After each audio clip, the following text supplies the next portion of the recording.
अनेकांच्या पोटातील ओठावर येणाऱ्या गुपितांची बिनधास्त मांडणी करणारं बातमीपत्र। युवा नेते वसीम नायकवडी यांची राष्ट्रवादी सांगली शहर जिल्हा उपाध्यक्षपदी निवड।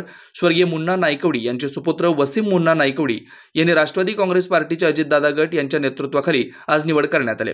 यावेळी वसीम नायकवडी यांनी माध्यमांशी बोलताना स्वर्गीय मुन्ना नायकवडी गेल्या 25 वर्ष नगरसेवक, सामाजिक क्षेत्रात त्यांनी कार्य सांभाळलं व तसाच ठसा उमटवत वसीम नायकवडी हे राजकीय क्षेत्रात प्रवेश केला।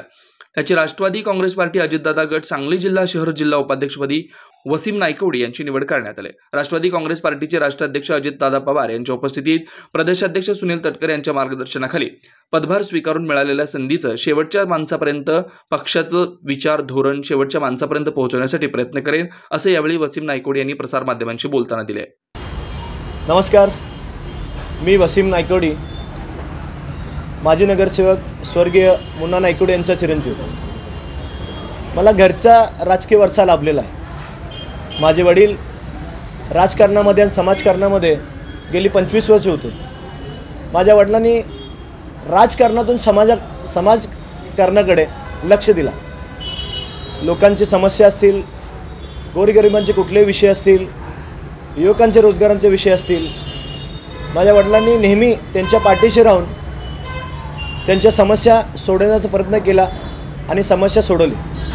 माझ्या वडिलांची समाजकार्याची दखल आणि मी त्यांच्यानंतर करत असलेल्या समाजकार्यांची दखल घेऊन महाराष्ट्र राज्याचे लाडके उपमुख्यमंत्री आदरणीय अजितदादा पवार साहेबांनी, महाराष्ट्राचे प्रदेशाध्यक्ष सुनीलजी तटकरे साहेब, कार्याध्यक्ष जमील बागवान साहेब, सांगली जिल्ह्याचे अध्यक्ष पद्माकरजी जगदाळे साहेब, माझे काका इद्रिसभाई नायकवडी प्रदेशाध्यक्ष, त्यांनी आज मला सांगली जिल्हा उपाध्यक्षपदी माझी निवड करून मला एक सांगली जिल्ह्याची मोठी जबाबदारी दिलेली आहे। आणि यासाठी मी सर्व राष्ट्रवादीचे माझे जे कार्यकर्ते असतील, पदाधिकारी असतील, त्यांच्या सर्वांचा सर्वप्रथम आभार मानतो।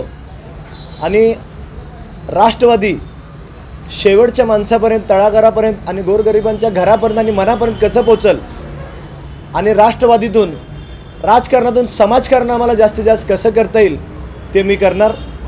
आणि आदरणीय उपमुख्यमंत्री साहेब यांच्या प्रयत्नातून महाराष्ट्रामध्ये गोरगरीब जे जनता आहे, जे बेरोजगार युवक आहेत, ते समृद्धीकडे कसं जातील आणि प्रत्येकाच्या घरी सुख हे कसं नांदेल याचा मी प्रयत्नशील राहील। पक्षाने जे माझ्याकडं जिल्ह्याची एवढी मोठी जबाबदारी दिलेली आहे, मला जिल्हा उपाध्यक्षाचं पद दिलेलं आहे, त्या संधीचं 100% मी सोनं करीन। आणि पक्ष वाढवण्यासाठी माझ्याकडनं जे जे काय प्रयत्न होतील ते 100% मी करणार। आणि येणारी लोकसभा असेल, विधानसभा असेल, महापालिका असेल, ग्रामपंचायत असेल किंवा साधं कॉलेजमध्ये कुठलीही निवडणुकी असेल तर त्याच्यामध्ये राष्ट्रवादीचा झेंडा फडकल्याशिवाय राहणार नाही। घड्याळ तेच आहे, पण 100% वेळ नवी आणणार म्हणजे आणणार। धन्यवाद। बेधडक, निर्भीड, बिनधास्त मांडणी करणारा खबऱ्या लाईव्ह।